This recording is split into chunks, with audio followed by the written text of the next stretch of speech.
Okay, welcome back, everybody. This is the 31st meeting, Standing Committee Canadian Heritage. And of course, the topic is, we're discussing clause by clause on Bill C-10. So as we get into it, I now see a whole host of hands, which is now routine for us to be doing before we start anything else. How about I just say, we go over to the floor and I see that Mr. Housefather has his hand up. Mr. Housefather. Thank you very much, Mr. Chairman. Having gone through the last couple of meetings and in the hopes of trying to come to a consensus, I would like to move a motion, Mr. Chairman.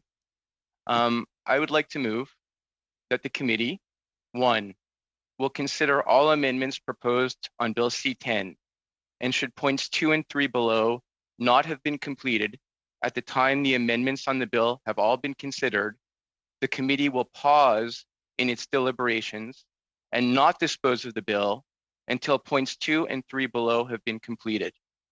Number 2, asks the Minister of Justice to provide a revised charter statement on Bill C-10 as soon as possible, focusing on whether the committee's changes to the bill related to programs uploaded by users of social media services have impacted the initial charter statement provided, in particular, as relates to Section 2B of the Canadian Charter of Rights and Freedoms.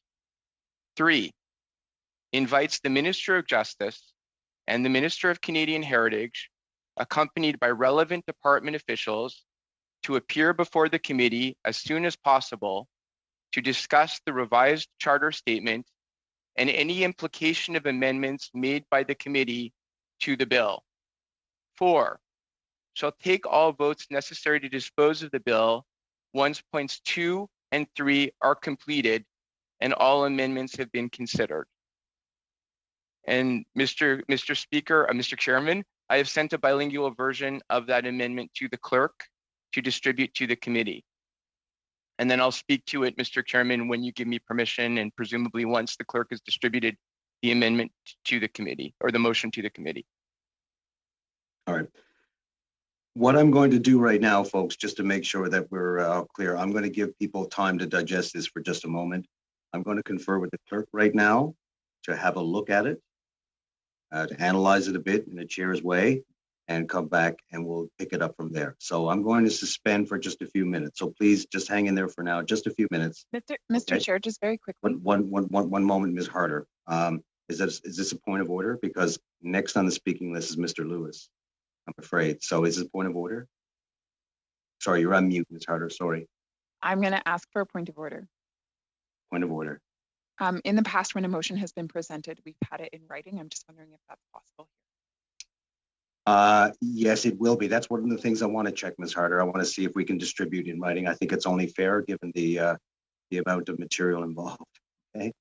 All right, folks. I'll just be a few minutes and we'll suspend. And then next on the list, I have Mr. Lewis.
Thank you very much, Mr. Chairman. And I'd like to explain to the committee why I'm putting forward this motion. Mr. Housefather.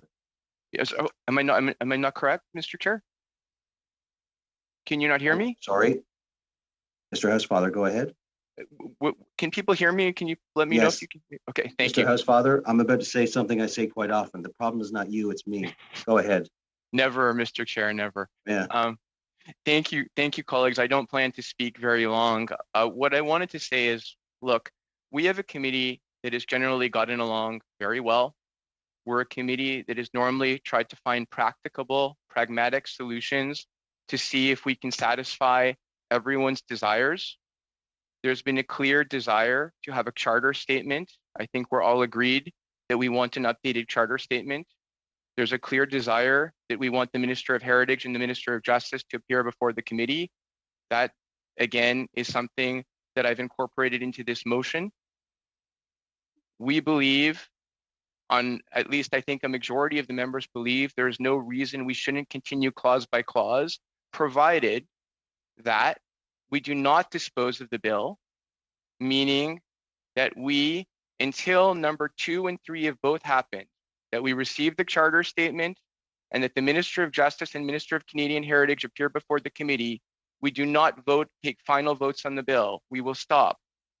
So it's possible that we'll do amendments today and maybe by next week the ministers can appear before the committee and we'll have a charter statement, and that'll be in the middle of amendments. Maybe it'll be at the end of amendments, but there's no reason we should completely halt the work of the committee if we all agree on the majority of things, which is we need to finish the bill, we need to make sure that we have the charter statement, and we need to make sure the ministers appear. I believe that as opposed to having hours and hours of debate and filibustering and never proceeding anywhere, that this motion gets us to where we want to go. And I would hope to have the support of my colleagues. Je crois encore que c'est un effort honnête. I think that it is an honest effort here to try and take into account all of the different requests from our colleagues to try and strike a balance that will allow this committee to continue to work smoothly, which has always been the case. And the result will be that everyone will feel reassured. We will receive the updated charter statement from the Minister of Justice. We will invite the Minister of Justice and the Minister of Heritage before the committee takes its final vote on the bill. So if we see something in the updated charter statement, or if we hear something from a minister, and if a committee member wishes to make another amendment, that will be possible. But at the end of the day, what this will do is it will allow the committee to move forward. Worked really well together. I really strongly believe that this will allow the committee to continue to move forward and work together and fulfill the needs that committee members have expressed and the Canadians have expressed. I also want to personally say that I do not believe that everybody opposed to the bill is an extremist. I do not believe that all people from one party have the same views. Not all liberals are the same. Not all conservatives are the same. Not all New Democrats are the same. Not all Bloc people are the same. And everyone has a right to their own views. And I think it's important that we look at that as opposed to judging everybody as part of the team they're on and judging people as part of enemies or friends. We're all legislators trying to work together to achieve a common purpose. And I draw back to what Mr. Aitchison and I have said many times. We can disagree without being disagreeable. And I found yesterday sometimes was quite disagreeable. I'm hoping today, regardless of our differences in views, we will all be agreeable. Thank you, Mr. Chairman. Mr. Chairman, point of order. What point of order, Mr. Shields? Thank you, Mr. Chair. Often that we have been in committee in persons, we have asked for a few minutes break at 10 minutes when something has been dropped on the table on us. I would ask that you give us 10 or 15 minutes because we need to have time to take a look at this off it when we're in person. Can we have that opportunity at this point? I'm just going to look around the room for, and you're absolutely right, Mr. Shields. Yes, we do that on occasion. We do it quite often. And I'm going to grant you that. Even though it may not be a point of order, but still, it's a point that's worth mentioning. That's a thing. I'm looking around. Is everybody okay with this? Okay. How about we come up with a time of 10 minutes? How about 5 to 10? If I see people, when you're ready to come back, please put yourself, not your picture, but yourself back online, and I'll judge accordingly. How about we do it that way? Thank you, Mr. Chair. Thank you, Mr. Shields. And we'll suspend for a few minutes.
And welcome back, everybody.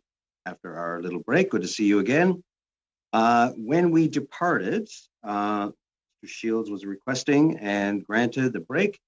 Mr. Lewis had the floor. Mr. Lewis.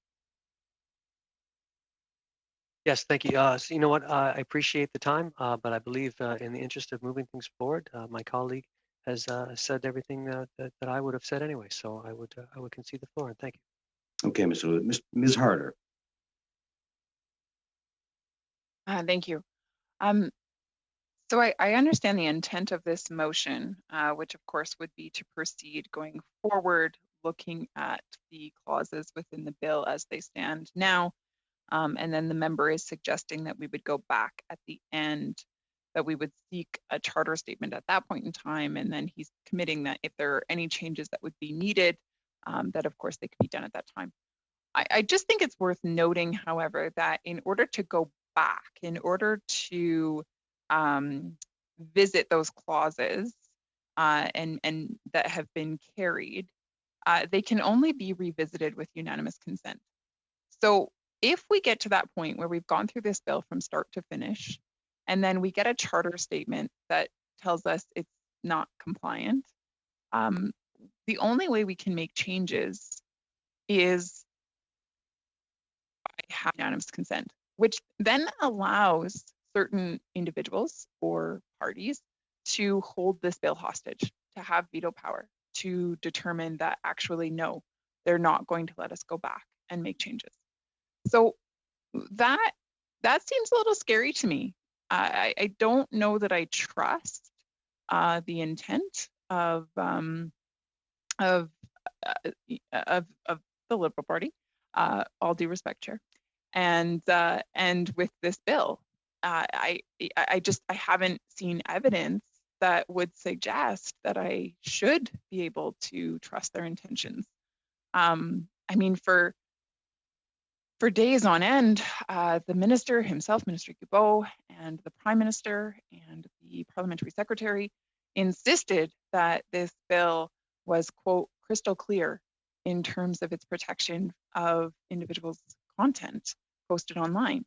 And then after several days of insisting on that, it was then stated that amendments would be brought forward in order to make it, quote, crystal clear.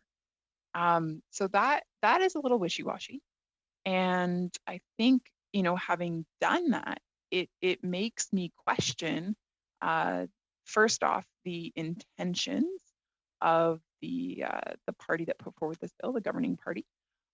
It also makes me question, you know, their commitment to follow through on their word, because they've told Canadians that they're committed to protecting their content, but yet this bill doesn't do that. And further to that, when I read the amendments that, you know, were suggested yesterday that would, quote unquote, make it crystal clear, there are legal experts who are coming out, including two former, you know, CRTC commissioners, who are saying no.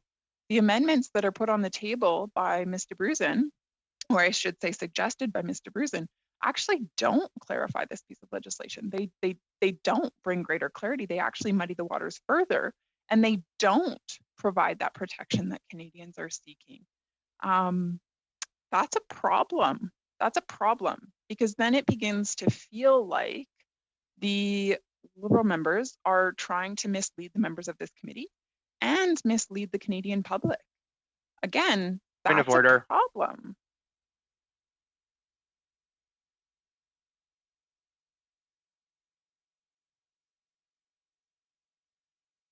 Point of order, Mr. Chair. Yeah, go ahead. Oh, sorry, I didn't see who said that. Mr. Housefather, point of order. I believe that those comments were unparliamentary. There was an accusation of misleading the Canadian public.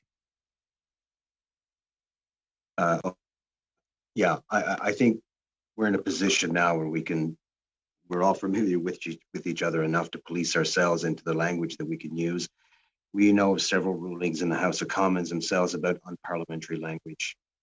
Let's be careful with that, please, and try to be respectful. And thank you for the intervention. Housefather, Ms. Harder, the floor is to yours. Mr. Chair, I would withdraw my language, and I would say it seems that the honourable members are attempting to mislead the Canadian public. and those that are at this committee table. Because what has been said is that they wish to make this legislation crystal clear, but before that they said it already was crystal clear. I don't know how it can already be crystal clear, and they need to bring forward amendments to make it crystal clear. Those two things just aren't, they don't jive. They don't come together. They can't both stand and be equally true. And so that being the case, my point, Mr. Chair, is that now, you know, we have a commitment from the member who has brought forward this motion, which, you know, that commitment would be that we're going to go through this clause by clause, and then at the end of that, we're going to seek a charter statement, and then at the end of that, if we want to make changes, we can. But I haven't been provided with any sort of reason to trust that, because at the end of the day, again, according to our standing orders, once a clause is carried, it can only be revisited with unanimous consent. So if we decide to go back to those clauses, if we decide to attempt changes in order to strengthen this legislation, it is very easy for the Liberal members at this table to withhold their consent. And if they do that, then they hold veto power. And holding veto power then means that this legislation would have to move forward in its flawed form. I'm not okay with that. But more importantly, Canadians are not okay with that, because they've spoken out and they have stated that they wish for their charter rights to be protected, which again is why that charter statement is so important to have from the very beginning. So the fact that we would keep that from happening, that we would not pursue that statement, that we would not seek that legal opinion, I think, you know, I think that is a, it puts us at a huge disadvantage as members of this committee. And again, further to that, it puts the Canadian public at a huge disadvantage, because rather than contending for their rights and their freedoms to be protected, I believe that we would be acting in a manner that puts them in jeopardy. I believe that that opinion is necessary now before we continue, because it will help us to strengthen this legislation and protect their charter rights, particularly under Section 2B. And further to that, I'm not the only one who's saying these things. Yesterday, I made a statement with regard to what experts are saying, and of course, they are raising significant concerns with this legislation, and they're wanting their voices to be heard. Now, that was yesterday, and so I think, you know, Mr. Brusen might say, well, that was yesterday, but now there's been some amendments that that have been suggested that might be brought forward. They aren't on the table yet; they aren't being considered in any way, but they've been suggested. And those amendments, it has been suggested by point of order, Mr. Chair. Yeah, but point of order, Ms. DeBruzen. As a point of clarification, there was an amendment that was moved yesterday and was on the floor, just as a point of clarification. That is correct, Ms. DeBruzen. Ms. Harder, it was G11.1 was one of the amendments that she suggested. That's what was in discussion when we adjourned yesterday. Ms. Harder, you have the floor. Thank you. So there's been a number of articles that have been written with regard to the suggested amendments, and in those articles there have been interviews that have been done by Dr. Geist and by Peter Menzies, the former CRTC commissioner, has been quoted, and others who have, you know, again, a long-standing career in looking at these things very closely and being able to offer credible opinions. And so one particular article is or post that was put out was Dr. Michael Geist, and he says this. He says, last night at a somewhat strange Canadian Heritage Committee meeting, Liberal MP Julie DeBruzen brought forward the promised amendment. Only rather than confirming that the content that people upload on social media won't be considered as programming under the Broadcasting Act, it does precisely the opposite. First, the new amendment does not restore the Section 4.1 exception that had been touted as a safeguard against regulating user-generated content. So it does not bring back that protection. Second, not only does the regulation of user-generated content remain in place, in other words, a direct infringement on our rights and freedoms, but the amendment confirms the CRTC regulatory powers, including a new power specifically designed for social media. Interesting. So this committee was led to believe, and the Canadian public was led to believe, that these amendments would somehow bring further clarification and further protection. But actually, Dr. Geist is saying that the opposite is true. He's actually saying that the new powers are specifically designed to help social media content be regulated even further. Wow. So, Mr. Chair, I understand that I cannot say outright that the member is trying to mislead the Canadian public, or that the Prime Minister is outright trying to mislead the Canadian public. But I can say that based on what I'm reading, based on the evidence, it would sure seem that that is the case. I find that troublesome. I find that very troublesome. I find it very troublesome that we would be told that amendments are coming forward to help make this crystal clear. But don't forget, it didn't even need those amendments. It was perfectly fine before. But nevertheless, there were amendments that were brought forward in order to make it crystal clear. And those crystal clear amendments seems to be making it more muddy than ever. This is a mess. This is a mess. And those aren't actually even my words. Those are the words of experts. So Dr. Geist is asking that this bill be like totally kiboshed and like, let's do a redo. Like, wow. He goes on to say, in other words, rather than backing down in the face of public criticism, the government is doubling down on its internet regulation plans. Yikes. Again, this is Dr. Michael Geist. He's an expert in this area. I learn a lot from him. He helps me understand this legislation. I'm very thankful for him because it is certainly complicated. And I can see where members of this committee and of the Canadian public, might find it difficult to comprehend all of the language within this bill as it exists, as well as, of course, the amendments that are brought forward. But I do believe that it's important then to turn to experts such as Dr. Michael Geist and to rely on, the information that they have to provide.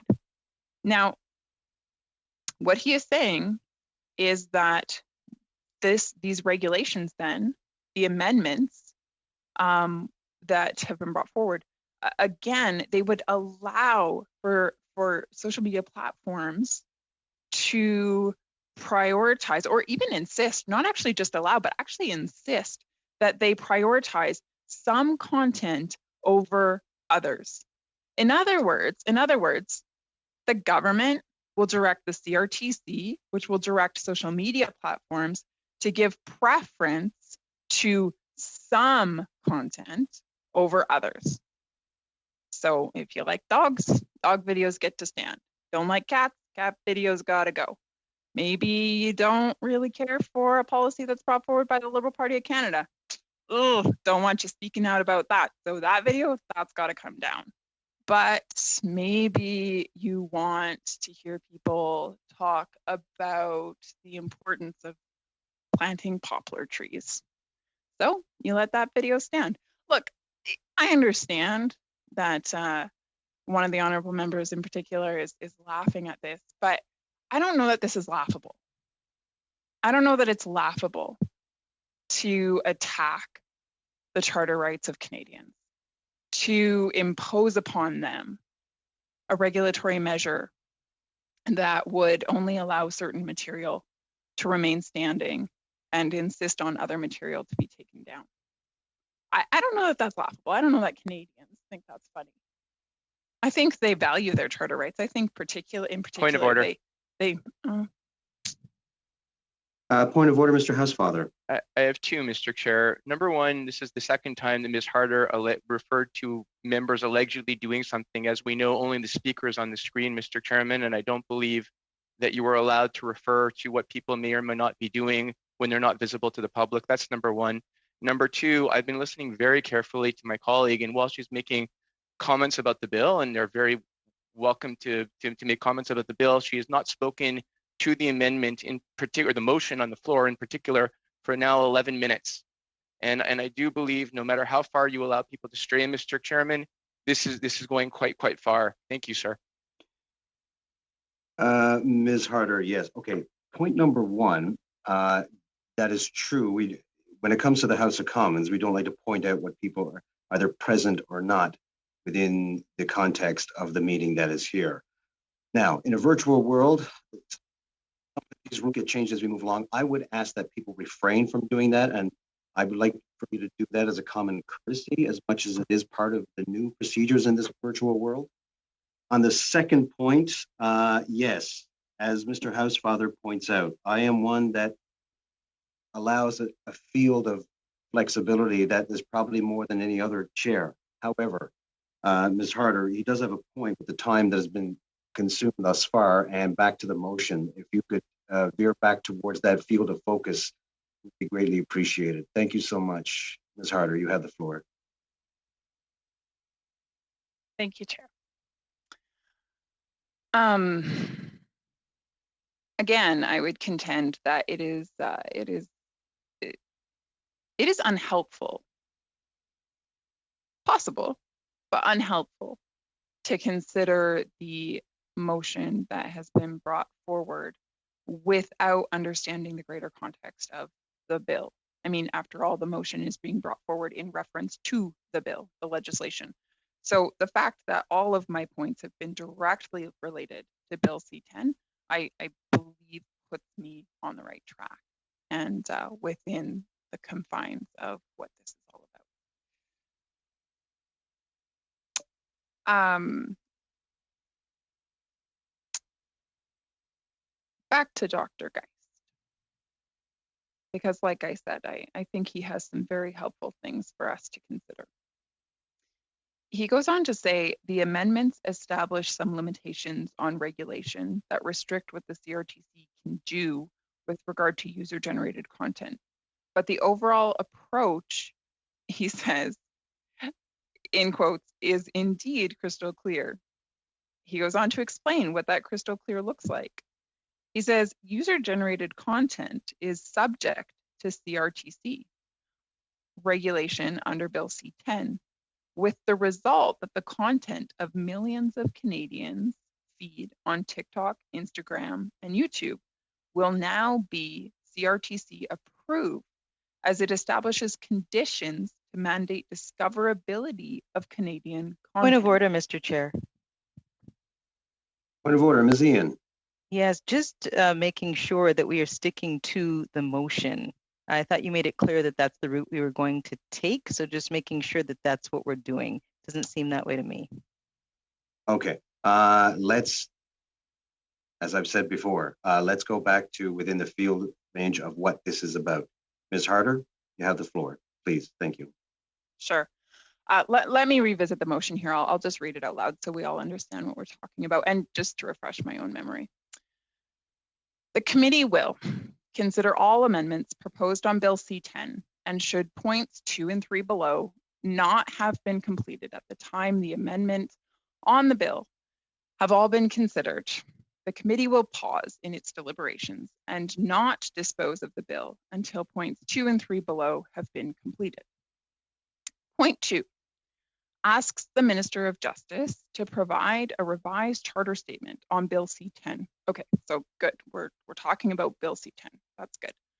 As soon as possible, focusing on whether the committee's changes to the bill related to programs uploaded by users of social media services have impacted the initial charter statement provided. Okay, so we're talking about social media use, we're talking about the regulation of those programs, and we're talking about a charter statement.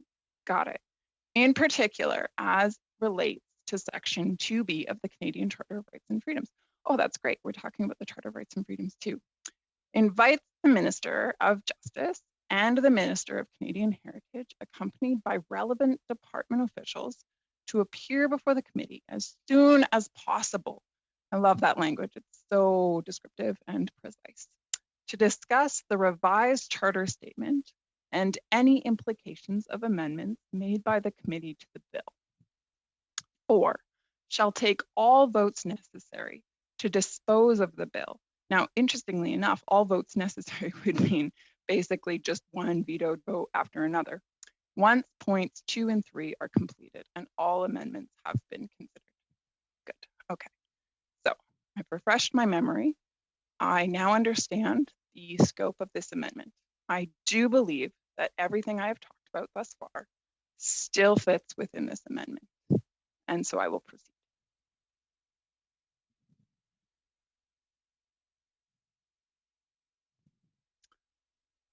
Dr. Geist. Sorry, folks, I got interrupted there, so I'm just going to start over again here. In his statement, he said, the amendments establish some limitations on regulation that restrict what the CRTC can do with regard to user-generated content, but the overall approach is indeed, quote, crystal clear. User-generated content is subject to CRTC regulation under Bill C-10, with the result that the content of millions of Canadians' feeds on TikTok, Instagram, and YouTube will now be CRTC approved, as it establishes conditions to mandate. Point of order. Point of order, Mr. Housefather. Yes, Mr. Chairman, I believe we had this discussion before. Well, it was very nice that Ms. Harder read out my amendment and said some nice things about the precision of the wording. I believe now she's back on Mr. Geist's comments about the bill itself, not on the amendment. And I really would invite you, Mr. Chairman, to ask her to please speak to the amendment itself and not Mr. Geist's comment on the bill. Thank you, Mr. Chairman. Yeah, as was pointed out, Ms. Harder, if Dr. Geist has anything in particular to the motion that is in front of you, I have no doubt we'd love to hear it, but I have to be at the very least tangential to it, or if not connected to it. Thank you very much, and you have the floor. Thank you, Mr. Chair. Mr. Chair, again, this amendment or this motion that has been put forward has to do with Bill C-10. And it has to do with whether or not we are going to continue to consider it in its current state. And then at the end, ask for a charter statement. Or are we going to vote this down and go with the amendment that I've proposed, which is to stop this imminently and seek that statement now? Or are we going to go with neither of those motions? And perhaps there's a different motion that someone else would like to bring to the floor, or perhaps we just continue as if there's no motion at all. Again, it is impossible to talk about this motion and my position to this motion, which I believe is what this debate is all about, allowing me to state my position and try to rally support. It is impossible to do that without actually diving into Bill C-10. That would be irresponsible of me, because I think in order to make an educated decision, it is important to consider the things that experts are saying. And so that's what I'm doing. I'm providing context and I'm making my argument, stating my position, which I believe as an elected member of parliament, I am permitted to do. And of course, I am, I believe, also permitted, although I don't know if this might be censored as well soon, but I don't think it is yet, I am allowed to use the words of another and to quote him in my statement. Dr. Geist makes it really clear then that the content of millions of Canadians, the things that they post on TikTok and YouTube and Instagram, would in fact be regulated. That content would be mandated to discoverability criteria, which then would allow for some content to be prioritized over other. Again, that's a problem. That's a problem because it allows some values to be set at a higher place than others, which is an imposition on people's freedom.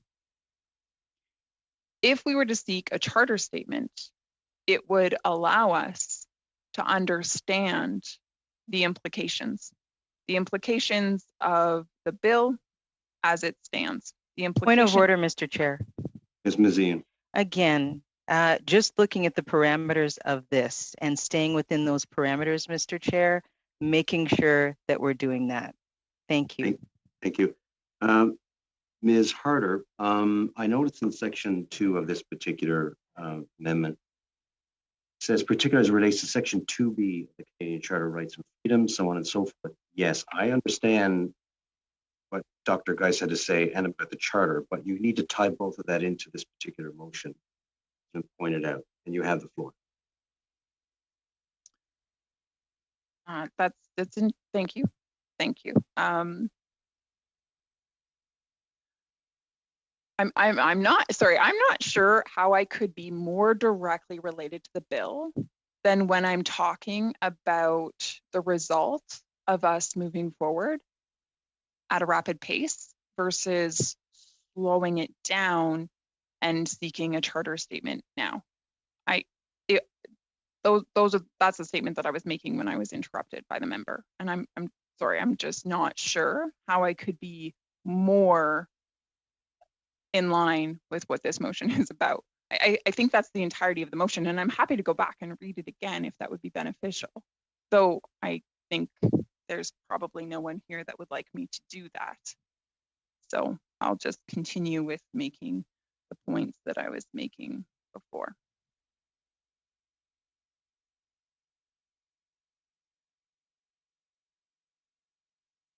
If we move forward with this bill, if we move forward with the legislation as it stands now, it would mean that in Canada, the internet is regulated to the greatest extent out of any other country in the world. Point of order.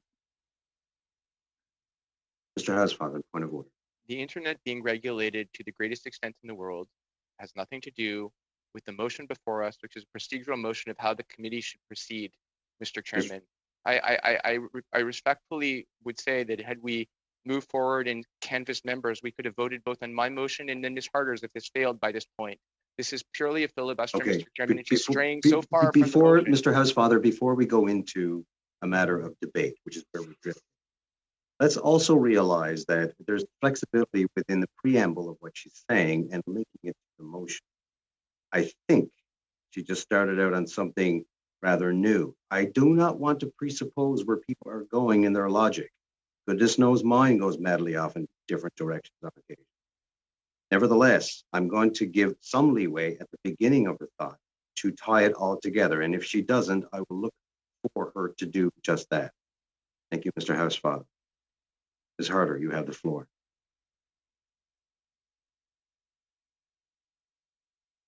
Thank you.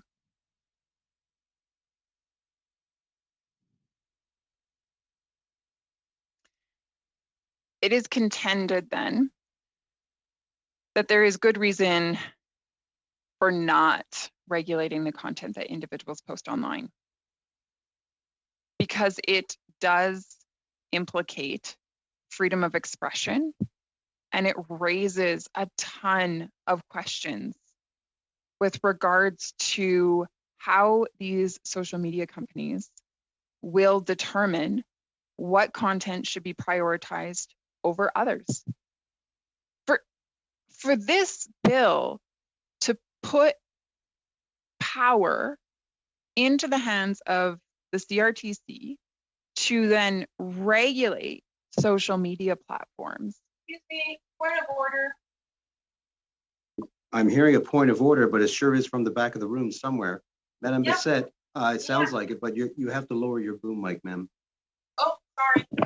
I'm right here. Thank you, Mr. Chair. Je comprends que I understand that debating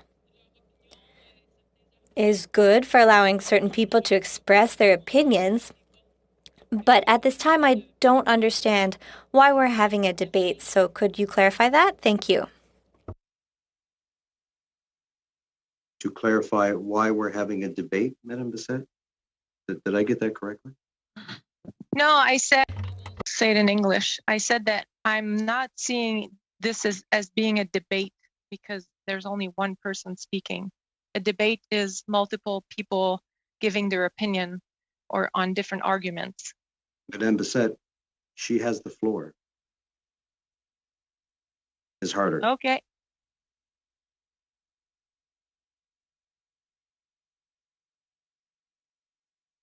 Thank you. Sorry, you know what? It's interesting. It's interesting that that a number of members from the red team have determined that my voice should not be heard, that I am somehow out of line, that the things I am discussing somehow missed the mark in terms of this motion. When, if you recall, actually, just a few months ago at the ethics committee, the Liberal members initiated a debate on boxers versus briefs. I find that interesting that somehow that had to do with the We Charity Foundation and money that was given to them. Ms. Harder, yes. I think I may take the initiative on this one. I appreciate where you're coming from. I've been in enough filibusters in my life to surpass my own years in high school, and that's quite a bit. But to be quite honest with you, I think I addressed what Madame Bissette. How about you stick to the motion, and I'll deal with any objections that come forward. Okay. Thank you very much. I enjoy the question, but nevertheless, we have to move on. Okay. Thank you, Mr. Chair. I would be happy to continue. Thank you. I appreciate that. As I was saying,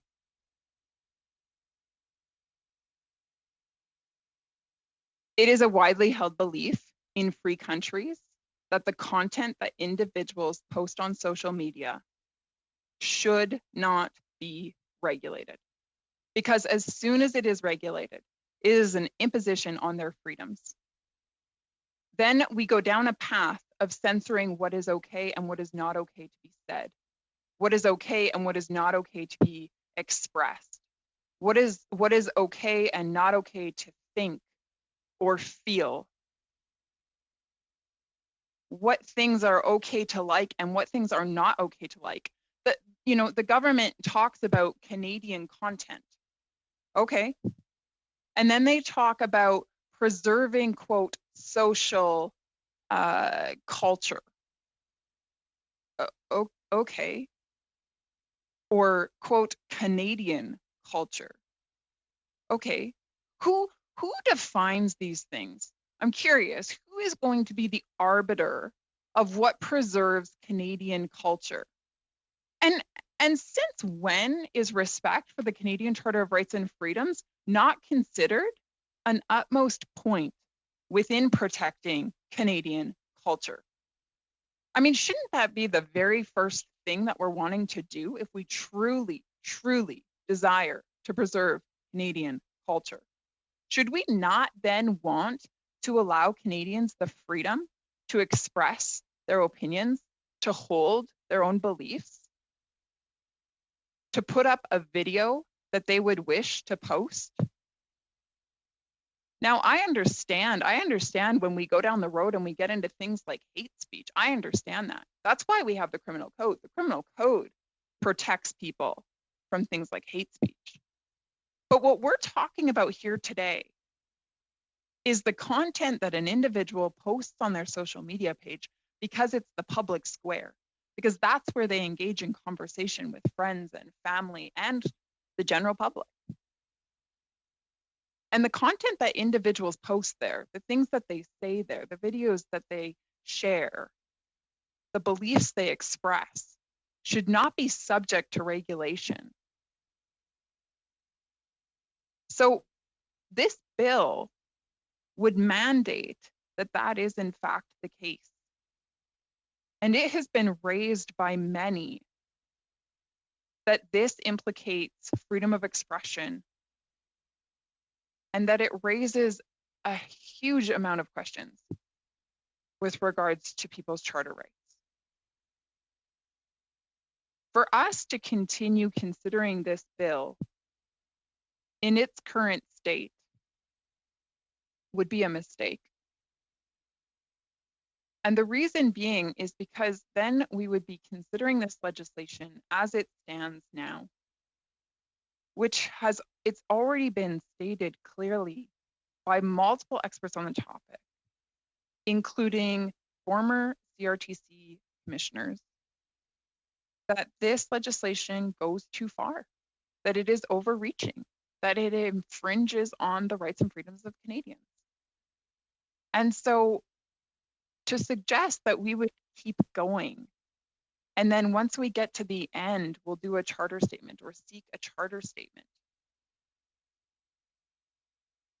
And then even then, once we have that charter statement, to go back and to make changes wouldn't necessarily be permitted. It's not guaranteed that we get to make those changes. Because to make those changes requires unanimous consent from the members around the table.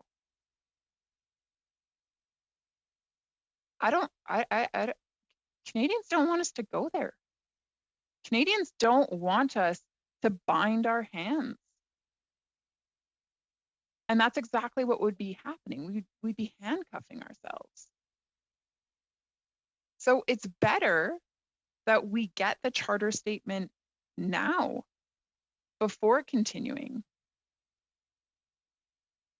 And if we get that charter statement now, if we seek that legal opinion before continuing, then it allows us the opportunity then to consider this bill under that precedent.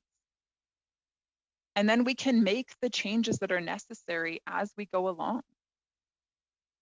And the ability to do that then allows us to rightly protect the precious freedoms that Canadians hold. It is incumbent upon us to push the pause button. It's incumbent upon us to seek that refreshed charter statement. Now that section 4.1 has been removed and the dramatic change that that results in. Canadians deserve that. Canadians deserve to have their voices heard. Canadians, more importantly, even deserve to have their rights and freedoms protected. Canadians deserve the ability to express freely their opinions and their beliefs and to be able to participate in what is now the new public square. And they should be able to do that free of having their content scrutinized, regulated, taken down, or bumped up in priority based on what the CRTC determines. And whoever within the CRTC becomes the czar of truth. Canadians deserve better than that. So the motion in front of me that calls for us to continue and that promises at the end the charter statement will be sought and that the committee will hear from the Minister of Justice and the Minister of Canadian Heritage as soon as possible to discuss the revised charter statement.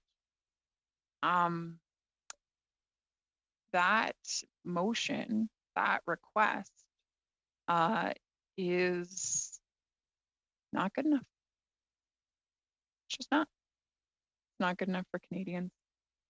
They deserve better. And so rather than proceeding with that motion, or rather than voting in favor of that motion, I should say, I would suggest that we seek that statement, the charter statement, before continuing rather than at the end.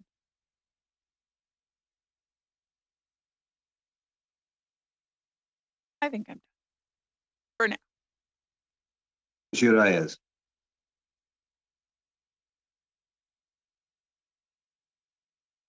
Sorry, you're on mute, sir. Sorry, There you go. sorry. Juste avant de commencer, parce que je pense que c'est rendu à mon tour, j'aurais deux petites choses à demander. La première, j'aimerais vous demander quel est l'ordre de parole avec toutes les mains que je vois levées. Mr. Reyes, sorry. Je pense qu'il y a un problème avec l'interprétation. Sorry, I think that there's a problem with the interpretation. Sorry. Alors, vous pourriez me dire encore une fois quel est le nom de votre circonscription? Okay, is everybody okay with that? Reyes. Ça fonctionne. Now it's working.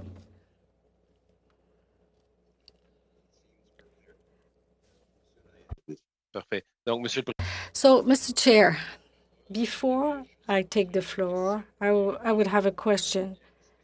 First of all, is it possible for you to tell us in what order we are for people who want to have the floor with the time remaining or for the next time? And secondly, we've been here for 1 hour and 10 minutes, so I would like to have the 5-minute break when we ask for it, and then I would be ready to start speaking about the motion of Mr. Housefather, my honorable colleague.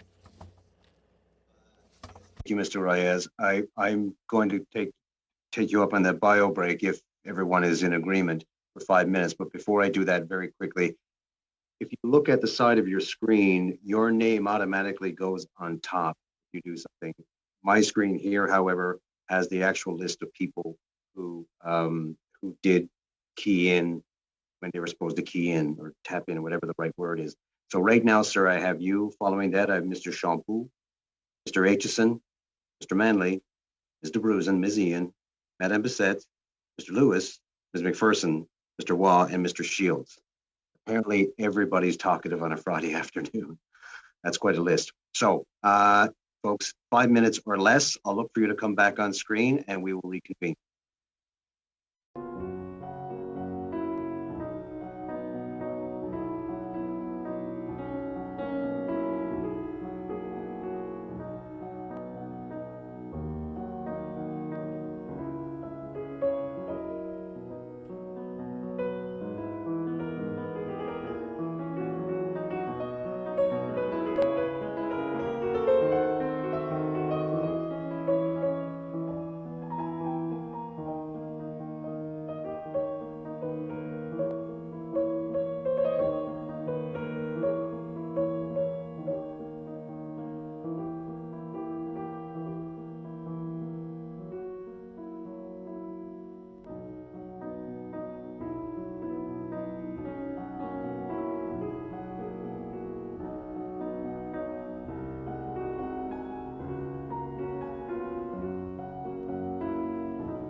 Resume.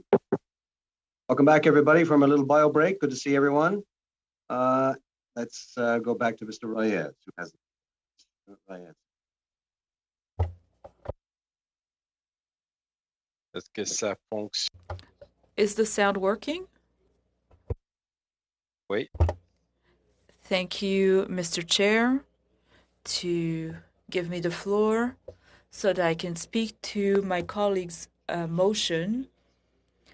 In another intervention, I said it, I like Mr. Housefather, not just because he's a Quebecer and a Canadian, but his openness in different debates and his will to work in partnership is often mentioned by all colleagues from all parties in the House of Commons. That being said, that doesn't mean we always agree. He saw me coming. I don't want to stand him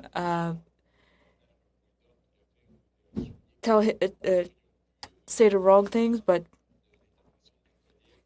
during the time of my colleague's intervention, we could have voted on the motion. That's what he said. That's not happened. We would have liked to vote on that motion before, but you've adjourned the debate last time. The fact that we've asked to the minister to come in front of the committee, if you hadn't blocked that, we would already be heard the minister, and we would be working on amendments on the bill, and we would be doing the clause by clause. That being said, this is not the committee's decision. We ended the debate on Ms. Harder's motion. We wanted to limit the time so that the ministers could go quickly, so that we could have a report to move forward. And now we have a new motion. Some feel that by moving this way, it's an acceptable compromise compared to Ms. Harder's proposal, so that the committee's work can continue and the process is not slowed down, and have, in the end, the possibility of asking the ministers what he thinks, and then to make changes afterwards. I think Ms. Harder suggested why there were issues with the motion. I don't think Mr. Housefather was malicious in presenting his motion. I don't think he did it in bad faith. By looking at the rule, we saw the fault in it. If after all the amendments we could work on without having heard the minister on withdrawal of 4.1, if we want to come back to it because there are issues with the bill, depending on what we're adopting or not, the government or another party would have the power, since we would need unanimous consent to come back on an amendment. They could block the process. I think that this is the issue with the motion. We're not taking a break to hear the minister so that they could explain how things are. We could have time limits so that it doesn't take too long, and then we could move forward. It was going well before withdrawing 4.1 in Section 3. I'd like to tell people that are listening to us, this debate doesn't have to do between culture and freedom of expression. Those two issues are very important. We want to defend culture. Unfortunately, the minister and its parliamentary secretary in their answers in the media are actually, I was told not to say what I was about to say. Even the minister tried to do it with me during question period and had to withdraw. We're not saying that culture is not important. We are trying to defend freedom of expression. That's at the basis of what we're doing. It's based on the Charter freedom of. This is why we need to obtain precisions before moving further. I don't feel comfortable moving forward knowing that, depending on what we hear from the Liberal minister, we might not be able to move forward by amending to protect users that generate content in social media. It's not a war against big networks and small users. I feel that we need to protect freedom of expression of users, and not create a breach and have a group that can decide what is good from what is bad. That is important for me. Yesterday, my colleague Shield indicated his love of culture. I had to mention it again. I was offended. I was really offended and shocked that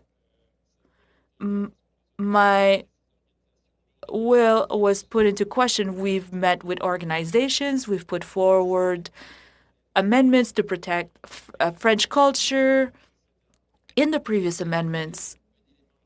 But we were shocked 2 weeks ago. The government on a Friday afternoon put forward withdrawing a section that surprised us. This is why voices were heard across Canada from Canadians, from experts, from professors. We've named some, but there are many others that have raised their voices. I've named them during question period. There's the former commissioner at the CRTC, Peter Menzies, who have a very strong comment. So I am reticent to move forward with Mr. Housefather's motion. We not knowing if we can fully trust, if we can make changes, because we would need unanimous consent. I implore my colleagues from the Bloc and the NDP to look into that as well. I did not see that coming when we first heard Mr. Housefather's suggestion by email first. Mr. Menzies says that it's an attack against freedom of expression and the fundamentals of democracy. It's hard to understand the level of incompetency or other that would encroach on rights. That's strong from someone that was at the CRTC, knowing all the powers the CRTC already has. Michael Geis, we've named him I don't know how many times, and I will tell you more about him later on as to why I'm concerned by Mr. Housefather's motion. He said we have the most anti-internet government in the history of Canada. Unfortunately, no Liberals have attacked Michael Geis, saying that he was a demagogue or that he was inappropriate. I don't know if they don't want to provoke him or because they're conscious of his level of expertise and of what he's saying. Each time something is happening, he can answer quickly with all his international knowledge on these issues.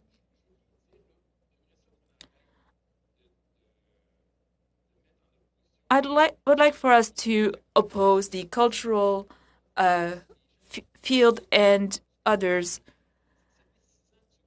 This government has been in place for 6 years. They've prorogued Parliament for stories that I don't want to talk about because that would be out of topic. So there was with Charity and others. Some tell us that we're filibustering, but if we look at the list of committees, in many committees, in order to block the Liberals' candles, well, there's filibustering. I don't feel like I'm blocking things. I feel like I'm fighting for Canadians who think that this bill is attacking their freedom of expression. Here's where I want to get to. The Liberals have been in power for 6 years. It's taken them 6 years to table a bill. Since the beginning, we're debating it in committee. I dare you all to find a time when, before the withdrawal of 4.1, the bill has been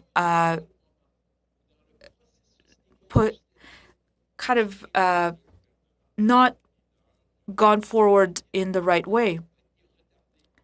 that there were delays. We accepted to put in place a pre-committee to hear people while the MPs were using their time to speak to the bill that some thought was bad or incomplete, and for some that thought that this bill was good and wanted to improve it with other elements.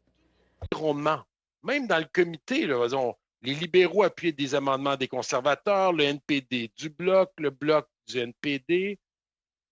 Oh, Monsieur le Président. And Liberals would.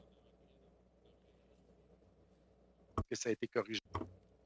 I think this has been corrected. The interpreter apologizes. Yes, continue. Merci. Donc, ça a été. So, the government has been in power for 6 years. The minister wasn't able to justify why that clause that was deleted was in the bill in the first place. He said, no, everyone is protected. And if 2 or 3 days ago, the minister tweeted to say that everyone will be protected. So the minister wasn't even telling us the truth, was misleading Canadians by telling Canadians that they would be protected. But these are the Liberals who are introducing amendments to correct their own bill. And that is worrisome. Last night, we had another meeting added onto our agenda. And me, myself, I lost my trust in the minister.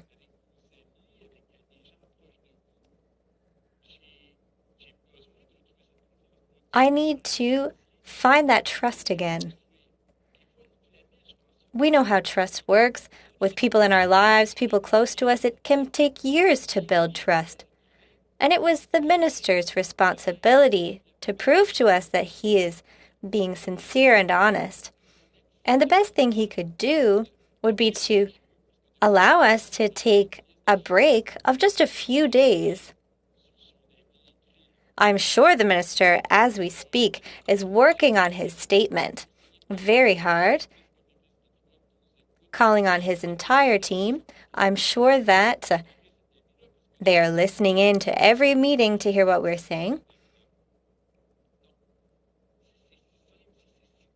So if it were as simple as that, if everything was as clear as that, well, then why don't we just take this break so that we can understand everything properly and continue our work? Some people are even asking for us to start from scratch again, and that's saying something. People have seriously lost trust. People are wondering if the wool is being pulled over their eyes.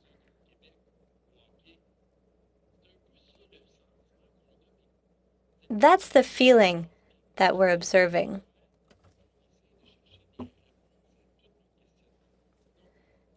And we're trying to find answers to all of our questions.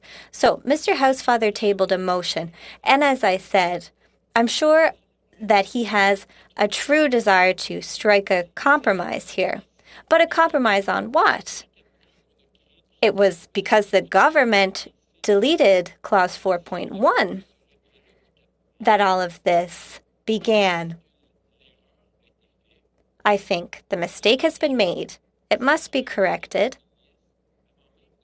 It will require a minister's statement before we will be able to continue our work. This is a matter of a few days. Just a few days.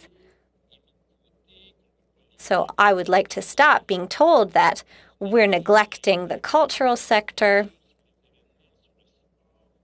We just completed a report and we tabled it all together on the sports, culture, and heritage and arts sector to help the government, which is proof. I would also like to mention Friends of Canadian Broadcasting. they had already sounded the alarm for Clause 4.1. They said that part of that clause had to remain because it was an important protection. So the ministers had been given those opinions and the reasons for them before we even got to where we are now. Mr. Chair, I am deeply concerned about how this committee is proceeding now. Certain members would like for us to go amendment by amendment and do our clause by clause consideration. But it is extremely important to set it all aside. And this is not a war. We should be defending the culture sector and rights and freedoms. So I can't remember the exact date, but it was in November last year. That would be posted on the government website. But it says that a charter statement is required for every bill that the government tables. So then Clause 4.1 was deleted. And what did that do? Well, the bottom fell right out of the act. It was like a Jenga tower when the Liberals pulled Clause 4.1 out of Bill C-10. All we're asking is, Mr. Minister, please give us an updated statement so that we can continue our work. I think it's the least we can ask. And we can put aside my honorable colleague's, Mr. Housefather's motion. Earlier, I was talking about Peter Menzies. I was following him on Twitter yesterday. I think all committee members heard me mention him. He's an expert on the subject. He was talking about Guilbeault, as he said it, but of course I'm referring to the Minister of Heritage. He was talking about clarity of CRTC's power over user-generated content. I was just trying to translate this myself because it was written in English. So, Mr. Guilbeault promised he would respond to concerns about Bill C-10, an act to amend the Broadcasting Act. There is a matter that is becoming increasingly prominent in debate and in the House of Commons, and the minister said that we want to ensure that all content that people upload onto social media will not be regulated by the CRTC. That is why we are proposing another amendment, which will make everything crystal clear.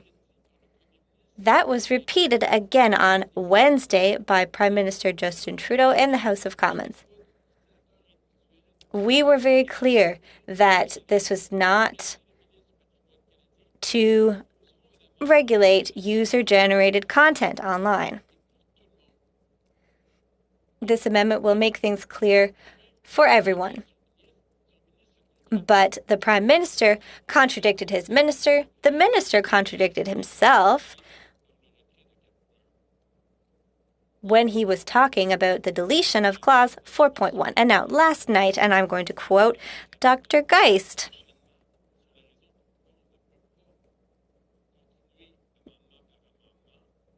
this is relevant to why we can't simply proceed in our clause-by-clause analysis. Because if the Liberals or rather, last night, we had a rather strange meeting at the Heritage Committee. The Parliamentary Secretary, Ms. de Bruzen, tabled a motion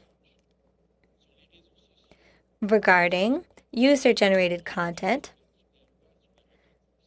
so that instead of being regulated, it would be quite the contrary. First, the new amendment did not replace the safeguard that had originally been contained in Clause 4.1. And not only the regulation of user-generated content is still in Bill C-10, but powers are still given to the CRTC, including a special power for social media. In other words, instead of backpedaling when faced with public criticism, the government doubled down on its internet regulations.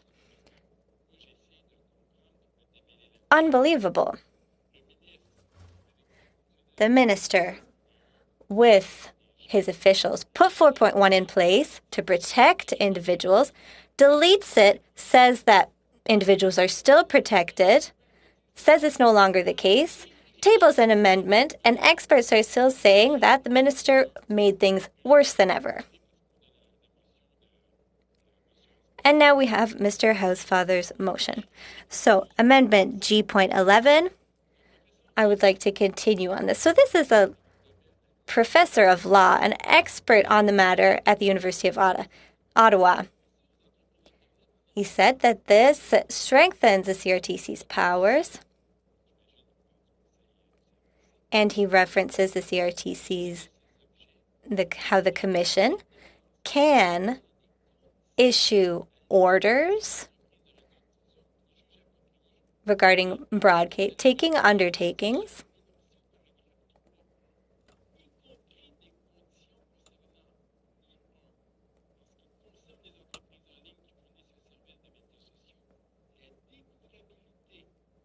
He refers to the discoverability principle of Canadian programming,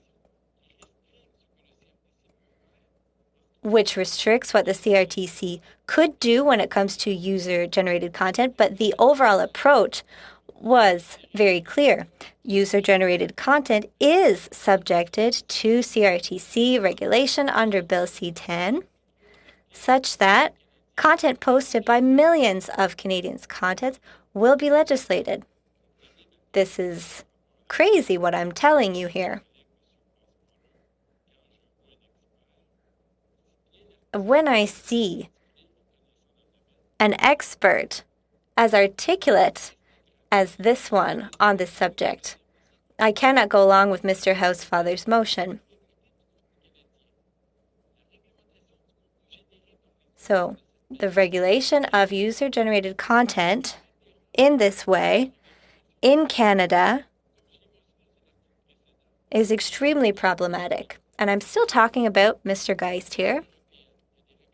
Even the European Union, with its regulations, guarantees that video sharing platforms will not be subjected to regulatory requirements to protect or to prioritize, rather, content posted by some users over that posted by others, because this would infringe upon rights and freedoms of expression and would have repercussions on the activities of companies. This raises a plethora of questions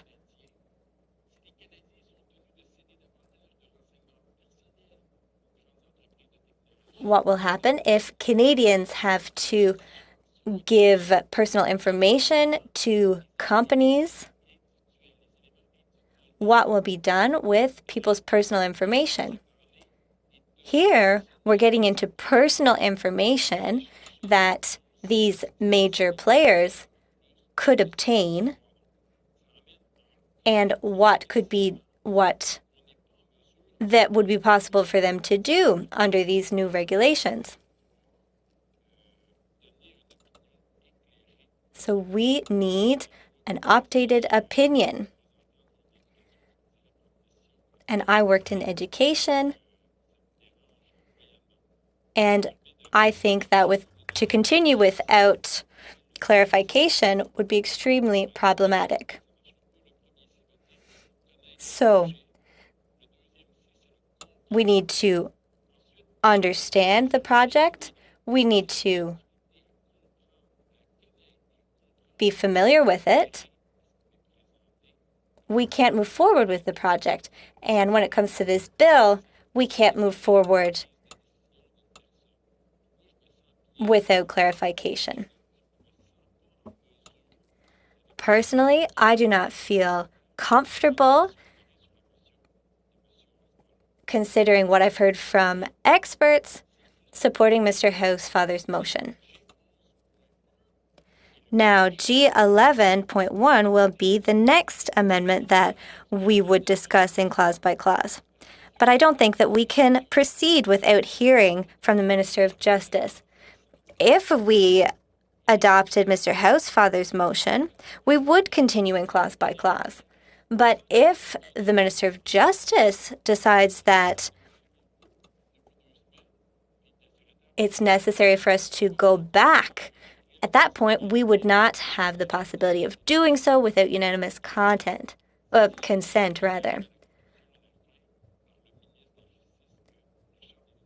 What if the minister tells us at the end of clause by clause that rights and freedoms are infringed upon?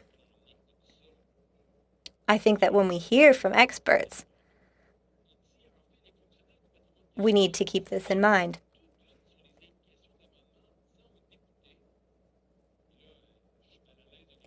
And I'm uncomfortable reading what I'm about to read because it is a criticism, but I am quoting from what the professor said. I'm sure that also that our senior officials here have read things over and smoothed things out. But the amendment, what would it do? It would be at section 9.1 of the bill and would add extra power to the CRTC to be able to issue orders concerning online undertakings that provide social media services.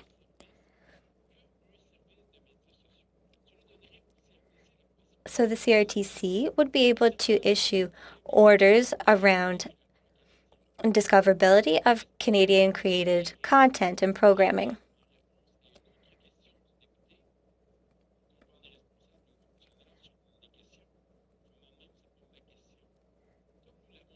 So it goes on to say that, as mentioned before, 4.1 aimed to exclude user-generated content on social media for someone who is not affiliated with that social media platform.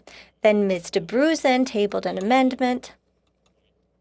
13.1, I think it was 11.1. I'm sorry, Mr. Chair. And so Ms. de Bruzen tabled a motion.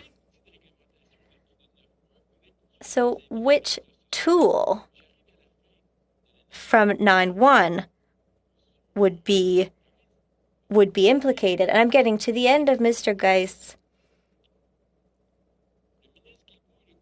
publication here. He said the minister promised to protect user-generated content, but instead, yesterday they confirmed that the bill as it was did leave CRTC powers in place.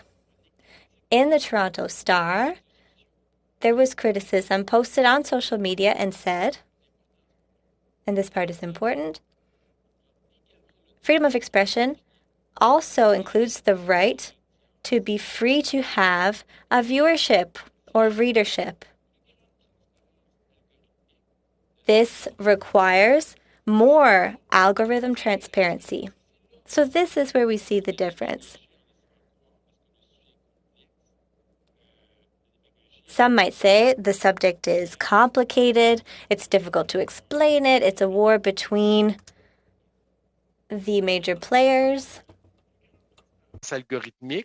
So a greater algorithmic transparency and not make their choices regulated by government regulations.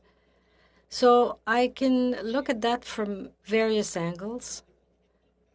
I want to show my good faith to the committee. That's what I've been doing since I've been sitting at this committee, and I've even had the privilege to replace you at one meeting. So I can confirm that it's a great challenge to direct such a meeting, and sometimes we challenge you, but it's not because we question your expertise. I know all about that. But it's clear that if we want to continue, even if the real wish of Mr. Housefather is to say, let's not postpone the project. This is a false discussion because we're talking about a few days, just a few days. And if since the beginning we would have allowed to have this legal advice, it would already be settled. Today, we would already know if the withdrawal of 4.1 has an impact of freedom of speech, and if not, we could have continued normally. And if so, we would have had a big problem. And I believe that we have a big problem. So that's why I object to try to find all kinds of way to say no. It's not because I want to postpone help to culture. We're talking about just a few days, and even if the member of the expert committee that had already given their agreement have signed the letter, but some people are refusing now to sign that letter. A lot of people are opposed, and I feel the pressure not from my party, but from Canadians and Quebecers. People who feel attacked, and I have to answer them that, and whether the minister likes it or not, and whether he tries to be demagogic or not, and of course those attacks don't affect me. This has zero impact on me, and it won't change my will to defend freedom of speech at all costs. Because if you will recall, and I think that I've spoken to somebody about this during an interview. My parents are from Egypt. You will probably say that I'm out of context, but it's important. You will understand why I'm so intense about this. My parents left Egypt, and when I was able to talk with my father about the reasons why he moved his whole family from his country of origin to come to Canada, what he told me, and I will always remember that, and he sometimes repeats it to me when we have some exchanges on politics. He says to me, we came to Canada because of the opportunities that we had to have freedom of speech, freedom of religion, freedom of choices, whatever they are. And we're defended by a system of justice which is not perfect, that we'll always try to modify, but so it's in my DNA. So when I'm being told that I'm trying to mislead people, well, I don't agree with that, and I can thank the chairman for defending me. So I cannot continue, and I will do everything to defend freedom of speech. And if the Liberals really want us to make progress for the good of culture, if the BQ want us to make progress for the good of culture, and the NDP as well, and for our Quebec and Canadian creators,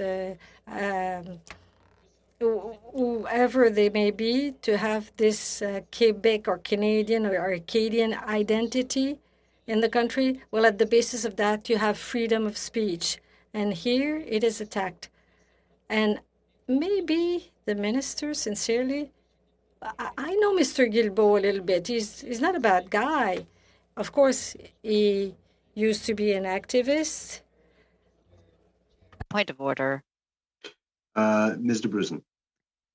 We are still discussing a motion. We are not going through the history of our minister and his relationship with the Minister of Heritage. I would ask that he go back to discussing how he, his points directed to the motion brought by Mr. Housefather.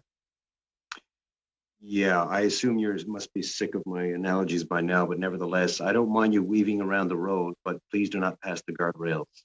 Mr. Baez.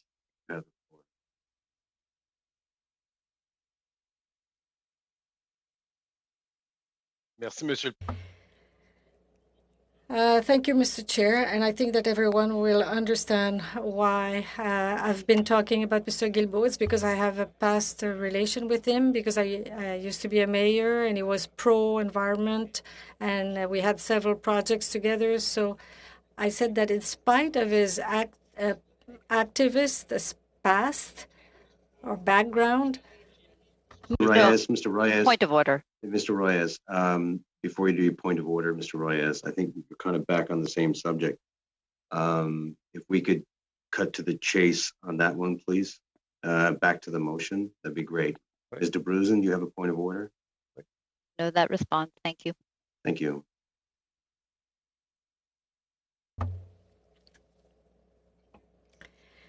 Thank you, Mr. Chair. Yes, I will say it directly. I'd like to doubt that the minister, when he withdrew 4.1, that at the basis of that motion of Mr. Housefather, maybe he didn't do it to attack freedom of speech, and I would like to believe this sincerely.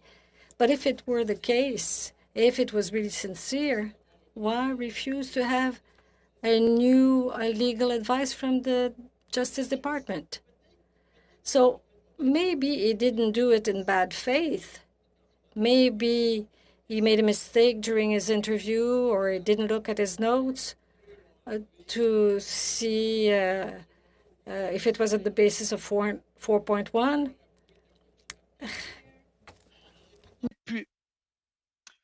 Is this, sorry, Mr. Reyes, 1 second. Ms. DeBruzen? To the same point, like at this point, like we have allowed Monsieur Reyes to go for quite some time, but at this point, he is nowhere close to the motion that we have talked about. I would say he's not even, past the guardrails. He's perhaps in another province.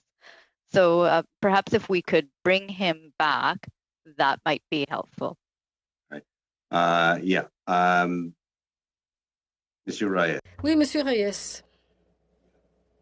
Vous avez la parole.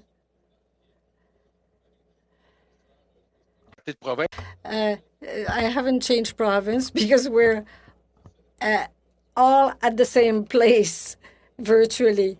So I'm not getting away from the subject, despite what my colleague seems to be thinking, because at the basis of this is the withdrawal of 4.1. So there's a direct link, because we wouldn't be talking about this otherwise. So maybe it was a mistake of the minister to ask to withdraw 4.1. And if it's the case, if he's of good faith, he should recognize his mistake, and let's stop doing demagogy, and let's get back to the idea of saying, let's take a break for a few days for the weekend.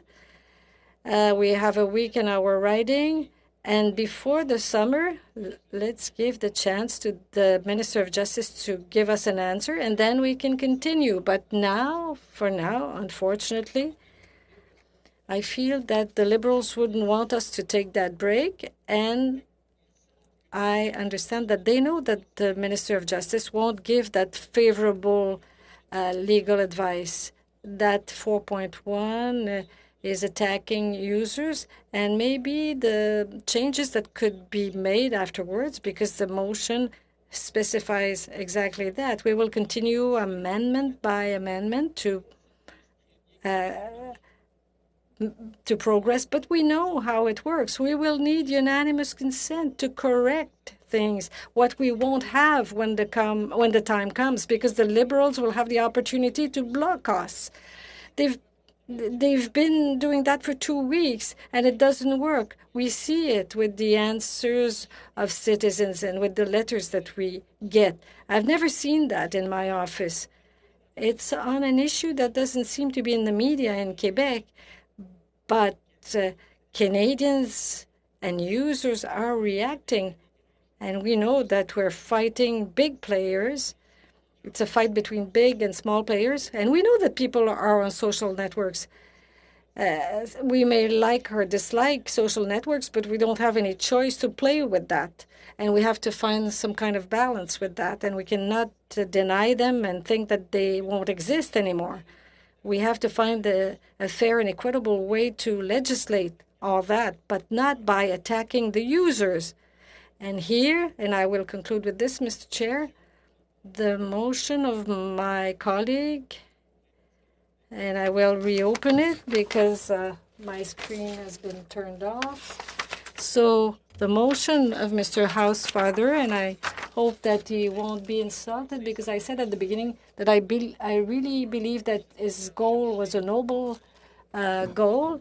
You've always tried to find compromises, and sometimes he seems to be fighting against the government. He says that the committee will examine all the amendments on C10, but this has not been completed at the time when changes to the bill related to, etc.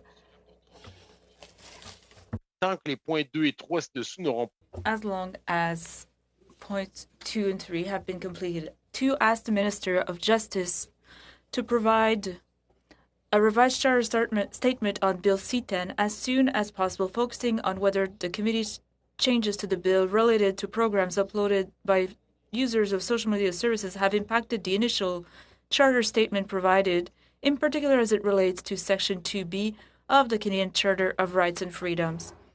And sorry for the interpreters, I'm reading quickly because we don't have much time left, but I hope that they have the English text in front of them. 3, invites the Minister of Justice and the Minister of Canadian Heritage, accompanied by relevant department officials, to appear before the committee as soon as possible to discuss the revised charter statement and any implication of amendments made by the committee to the bill. 4, shall take all votes necessary to dispose of the bill once points 2 and 3 are completed and all amendments have been considered. That's where the issue is. I'm going to end on this. We will need unanimous consent to make changes, and we won't be able to get that. It would be a big mistake. I say it with conviction. It would be a mistake to leave that door open to the Liberals to move forward without having any guarantees that if the minister's legal opinion gives us, says that it's not the case, we won't be able to make changes with regards to the use of internet by for speeches. For example, we've seen how my colleague Rachel Hodder has been attacked in the House of Commons, and she's been attacked for her personal convictions. If we don't think like the Liberals, it's not the right way to think. I cannot accept that, and I will continue to defend freedom of expression tooth and nail. Thank you for allowing me to express what I think on Mr. Housefather's motion. We have reached the 2-hour mark. I think you know what that means. Under implied consent, we normally end after the 2-hour. I'm seeing a multitude of hands electronically. Everyone wants in on this, but as you know, I'm at the will of the committee to decide whether you want to continue or not. And of course, that requires pretty much a critical mass of you to say that we are done or not. So are we going to conclude this meeting right now? I would rather not. I would like Madam de Bruzen, go ahead. Mr. Chair, I would rather not. I would like to have an opportunity to hear from Monsieur Champoux, as he has had his hand up and has been waiting for quite a while to be able to speak. Mr. Champoux. Point d'ordre, Monsieur le Président. Point of order. Je demande l'ajournement de la... I request that we adjourn the meeting. You all know by now what that means. There's been a request to, or a motion to adjourn the meeting. Point of order. One moment, Mr. Housefather, point of order on the point of order. Oh, no, sorry. Wait 1 second. The motion can't be moved on a point of order. Mr. Reyes was on a point of order. He can't move adjournment. Mr. Champoux should have the floor. Thank you. Yes, that is correct. Motion to adjourn. One moment.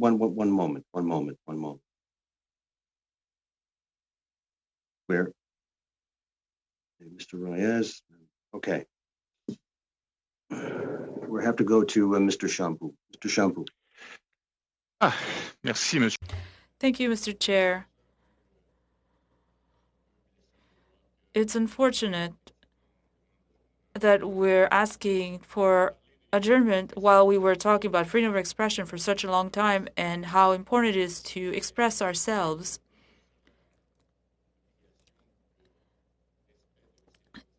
Others should have the right to express themselves. I will try to be brief. How did we get here? It's very troubling. First of all, the Liberals have dropped the ball. We agree on that.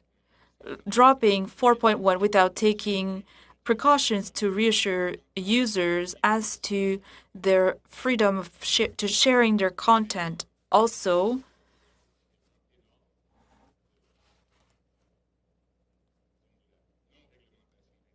others that have are trying to prevent regulating the internet that have put shone a light on that where it could have implications on freedom of expression. Between the Liberals dropping the ball and the fact that the Conservatives are taking up the ball, there's caught into there the cultural industry.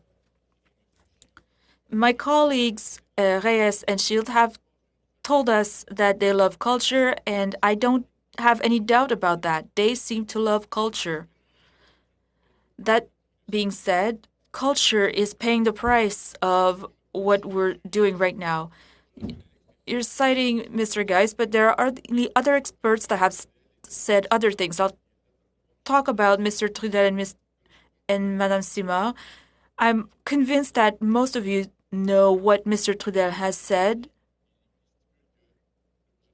saying that CTEN has no risk of the CRTC controlling videos from personal uploaders. Mr. Trudel is a professor in University of Montreal.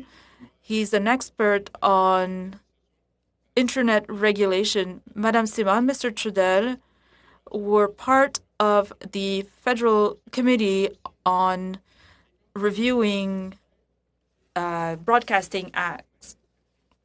They have a lot of expertise, so we need to listen to experts, but we need to listen to experts that have different points of view, not necessarily the ones that we have. If we understand what's going on, we need to understand all sides. Right now, the cultural industry is wondering why we're wasting so much time on these discussions while there's an emergency to act. Ms. Yale, in her report that was co-signed by Ms. Simard, has mentioned it. Right now, we should not talk in the name of a party. We need to talk in the name of the people that will be affected by this bill, and it's the cultural industry and media. Internet giants are causing a lot of damages to our industry, to our Canadian system of broadcasting. This is why we're here. There are concerns, and we need to talk about these concerns. We need to reassure people who are concerned about their freedom of expression. I agree with this, and that's why up until now, I've wanted everything to be clarified. Mr. Housefather's motion is a compromise that all parties need to consider. I'd like to come back to what was brought forward by Ms. Harder and Mr. Reyes. We could not come back if the Minister of Justice does not give us a new charter statement on C10. We could not come back if we reject unanimous consent to change these clauses would kill the bill. So no one would reject correcting those. I think that there's a goodwill We will get the charter statement. We will hear from the ministers. We will have answers to our questions.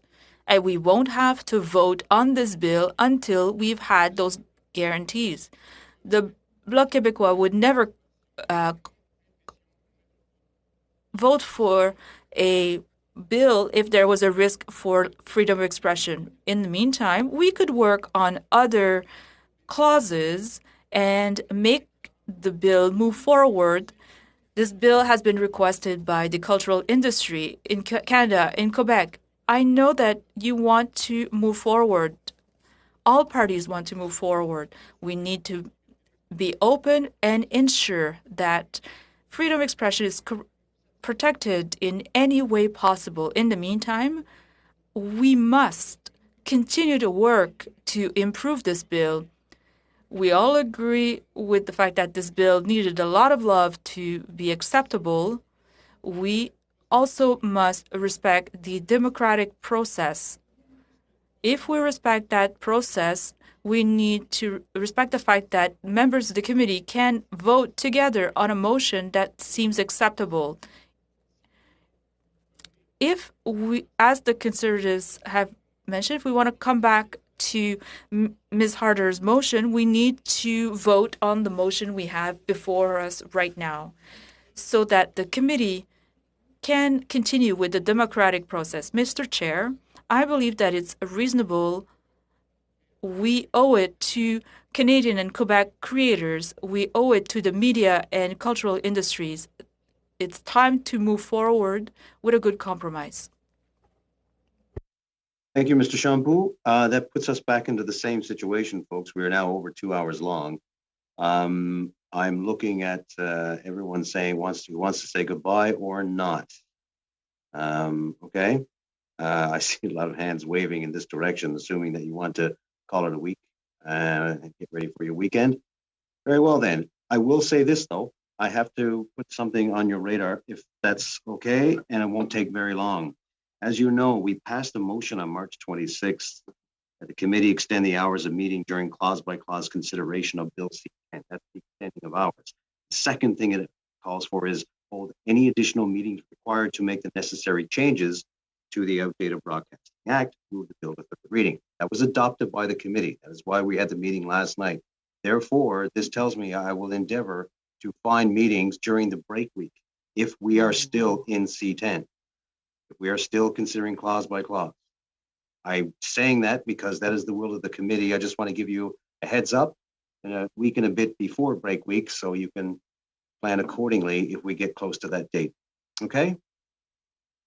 Thank you, everyone. Great debate. Good to see you all. And bon fin de semaine.